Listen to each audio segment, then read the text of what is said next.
The gentleman from Salem, Mr. Habeeb. Mr. Speaker, speaking to the resolution. Mr. Speaker, ladies and gentlemen of the House Joint Resolution 687 will give us, the legislature, some oversight over the regulations coming out of the various agencies. This same resolution has passed this body twice in 2005 with significant bipartisan majorities. Both times it has died across the hall in the Senate. Frankly, it has died because of a belief that my predecessor, the majority leader, carrying this resolution was a shot at a then Democratic administration. My predecessor, the former chair of the Andrew Lewis Caucus, has asked me to carry this bill again and wants everybody on the other side of the aisle to know that this is not about who is in the governor's office. It is about the proper role of this legislature and our decision-making ability in the agency regulatory process. I hope it will be the pleasure of this body to adopt House Joint Resolution 687. Gentleman Henry, Mr. Armstrong. Will the gentleman from Salem yield for a question? Will the gentleman yield? I will. Gentleman yields. Can the gentleman give me an example of a problem or an administrative rule regulation that should have been suspended by us but didn't? I mean, is this a solution in search of a problem? Mr. Speaker, I would tell the gentleman from Henry, if he remembers the 2005 session, which was the impetus of this resolution, then there was a set of daycare regulations coming out of the administration that a bipartisan group of 79 members of this House thought were inappropriate but could not do anything about and got behind this resolution. In fact, of the 19 Democrats currently sitting in this body who were here in 2005, 12 of you all voted for this resolution, again, largely as a result of the daycare resolutions at that point. Brought to the attention, folks, that there's a scenario where this body can do nothing to stop regulations coming out of the governor's office, and it simply rebalances the power. Thank you. Gentleman yield for an additional question. Gentleman yield. I will. Gentleman yields. Well, if I assume for the sake of argument you might get a little bit of buy-in with me about the General Assembly may suspend, but what really gives me indigestion, I'm prefacing my question, is the second line that when we're not in regular session, the standing committees of each House acting jointly may suspend. So what you're telling me is that if the House courts and Senate courts and we lawyers get together and we decide off session that we're going to have a little wholesale suspending of the regulations, you all want to trust us to do that? Mr. Speaker, I would tell the gentleman that there is a distinction between the powers the General Assembly has when in session, according to this resolution, which is to suspend or nullify a regulation, versus what the standing committees can do, which is simply to suspend until the end of this body's next session. So it would be a short period of time, a finite period of time, to simply delay the enactment of a regulation coming out of the administration until this full body could act. Speaking to the resolution. Got one more person to call on, I'll get back to you. Gentleman from Richmond City, Ms. McClellan. Thank you, Mr. Speaker. Will the gentleman yield for a question? I will. Gentleman yields.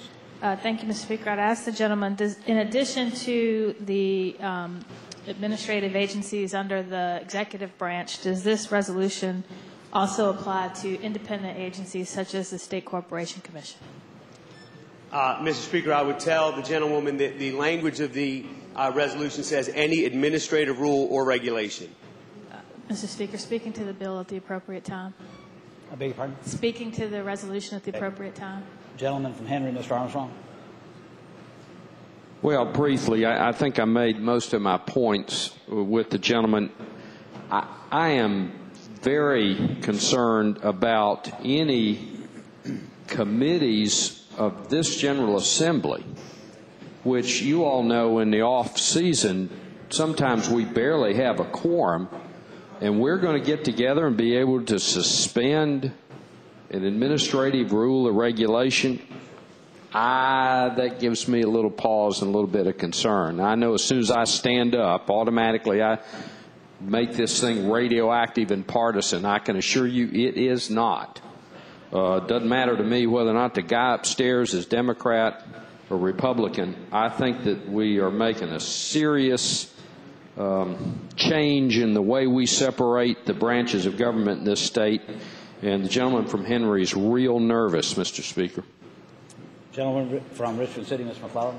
Thank you, Mr. Speaker. Speaking to the resolution. The gentleman has the floor. Thank you, Mr. Speaker. Ladies and gentlemen of the House, my concern with this bill is a little different, and that is with the fact that it also applies to the independent agencies such as the State Corporation Commission, which in the Constitution we delegated the regulation of certain business entities to the State Corporation Commission precisely because, and you think of electric regulation, utility regulation, securities issues, these are very complicated issues that, quite frankly, fly through here. Usually if we have a bill in these areas, we send all the parties to go and negotiate and come back to us with a deal rather than delving into the detail needed for these regulations, because we don't have time to do that in a legislative session. Whereas the State Corporation Commission, through rulemaking and the comment process, usually after at least a year, takes the time to put into these regulations. And my concern is that if now you can say that a majority of the General Assembly or a committee, when we're not in session, can nullify those actions, we will have so much uncertainty in the regulation of these utilities that I think that might do detriment to the certainty of how those industries are regulated, and I'm a little bit nervous doing that. So for that reason, I ask that we not pass the resolution. Gentleman Salem, Mr. Habeeb. Mr. Speaker, speaking to the resolution. Gentleman has the floor. First, let me commend the gentleman from Henry on his consistency. He has opposed this resolution now 3 times, and he should be commended for that consistency. A significant number of folks sitting on the other side of the aisle have supported this resolution in the past, and I hope for the same good government reasons they did in the past, they will do so again today. Commenting, though, on both what the gentleman from Henry and the gentlewoman from Richmond City had to say there, I appreciate their comments. Frankly, those are the type of comments that would have been helpful in the committee process as we evaluated this resolution as it went forward.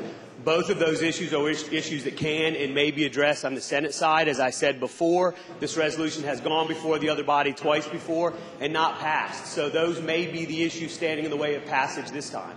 So I hope that the body will adopt this resolution, send it over there, let us work with the folks on the other side of the aisle to get the bill right. Just one tiny point of clarification on the gentlewoman from Richmond's comments. The standing committees couldn't nullify any regulation.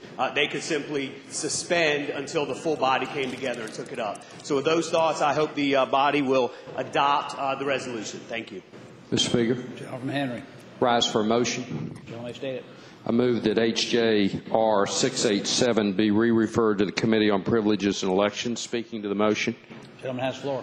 Gentleman indicated that this resolution needs a little more work, and I don't disagree with him. I hope it will be the pleasure of the House to re-refer the bill back to P&E. Gentleman from Spotsylvania, Mr. Cole. Thank you, Mr. Speaker. I'd hope that we would not re-refer this resolution to P&E. The P&E committee looked at this, and as the gentleman has said, this is not a new concept. We have previously passed a resolution similar to this twice before, and I hope that we will adopt this resolution today and defeat the motion to re-refer to P&E. The gentleman from Salem, Mr. Habeeb, speaking of the motion. Yeah, speaking of the motion, Mr. Speaker, I appreciate the motion by the gentleman from Henry. Obviously, I oppose that motion. I want to be clear. I do not believe this resolution needs more work. My comment was that a couple folks on the other side of the aisle believe it needs more work, but missed the opportunity when this bill was fully vetted by the P&E committee, as Delegate Cole has stated. So I hope they will take this opportunity once the bill goes to the other side of the aisle to get involved in the process, let their thoughts be known, propose whatever amendments they would like at that point, but I would oppose this motion. Thank you, Mr. Speaker. The gentleman from Henry, Mr. Armstrong, moves that House Joint Resolution 687 be re-referred to the Committee on Privileges and Elections. As many as favor that motion will say aye. Aye. Those opposed, no? No. Motion is rejected. Shall the resolution be adopted?